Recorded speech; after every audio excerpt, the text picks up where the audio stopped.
Assalamualaikum warahmatullahi wabarakatuh. Bismillahirrahmanirrahim. Alhamdulillahi rabbil alamin. Allahumma salli wa sallim wa barik ala sayyidina Muhammadin wa ala alihi wa sahbihi ajma'in. Hadirin dan pemirsa yang budiman, anugerah keunggulan apakah berupa ilmu, harta, pangkat, jabatan, kesolihan, dan lain sebagainya, seringkali membuat kita tinggi hati, yang ditandai perilaku congkak, angkuh, dan membanggakan diri, merasa diri sendiri lebih baik, paling benar, dan terhormat, lalu meremehkan orang lain. Banyak ayat Al-Quran mengingatkan kita semua agar tidak memiliki sikap tinggi hati.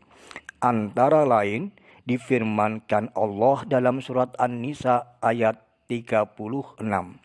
Innallaha la yuhibbu man kana mukhtalan fakhura. Artinya, sesungguhnya Allah tidak menyukai orang-orang yang sombong dan membanggakan diri. Dan ternyata bukan hanya Allah, kita pun lazimnya tidak menyukai orang yang bersikap tinggi hati. Hadirin dan pemirsa yang budiman, agama Islam menyediakan amalan-amalan ibadah untuk melunturkan sikap tinggi hati tersebut. Amalan tersebut yang menonjol adalah ibadah sholat. Tidak seperti zakat yang diperintahkan khusus pada orang yang mampu. Sholat diperintahkan pada setiap orang beriman. Tidak seperti ibadah puasa yang diperintahkan pada bulan-bulan tertentu saja. Sholat diperintahkan setiap hari. Tidak seperti ibadah haji yang diwajibkan hanya sekali sepanjang umur, sholat diperintahkan berkali-kali setiap hari. Mengapa kita diperintahkan menunaikan sholat berulang kali dalam sehari? Apa tujuannya? Apa hikmahnya? Banyak. Ketahuilah bahwa satu di antara hikmah sholat adalah berzikir kepada Allah. Hal ini ditegaskan dalam surat Toha ayat ke-14. Allah Ta'ala berfirman, Innani anallahu la ilaha illa ana fa'budni wa aqimis sholata li dzikri.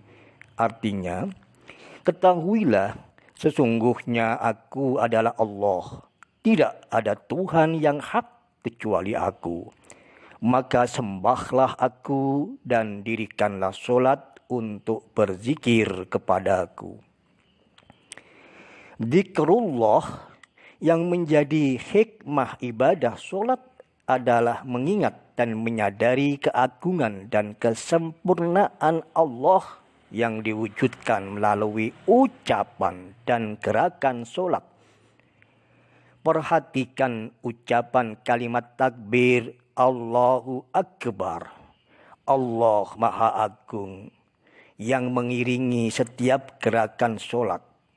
Perhatikan bacaan surat Al-Fatihah dan bacaan surat lainnya. Perhatikan ucapan kalimat tasbih dalam ruku dan sujud. Semua bacaan itu adalah ungkapan zikir yang mengingatkan kita akan kemahaagungan dan kemahasempurnaan Allah Subhanahu wa Ta'ala.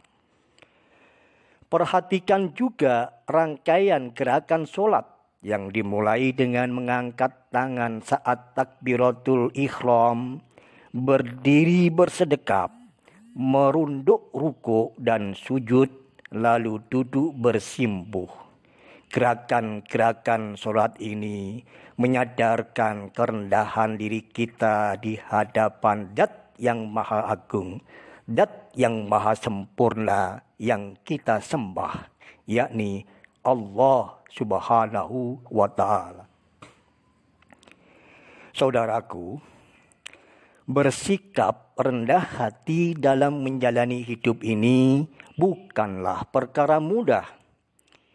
Tidak ada cara yang lebih efektif untuk melunturkan sikap tinggi hati, perilaku congkak, angkuh, dan sombong, melebihi cara mendekatkan diri hadir di hadapan Allah dengan mendirikan ibadah sholat. Itulah sebabnya ibadah sholat diperintahkan tidak hanya sekali, tetapi berulang kali dalam sehari. Kita tidak hanya diperintah mendirikan sholat fardu saja, tetapi juga sholat sunnah, seperti sholat rawatib, sholat duha, sholat tengah malam, dan lain sebagainya.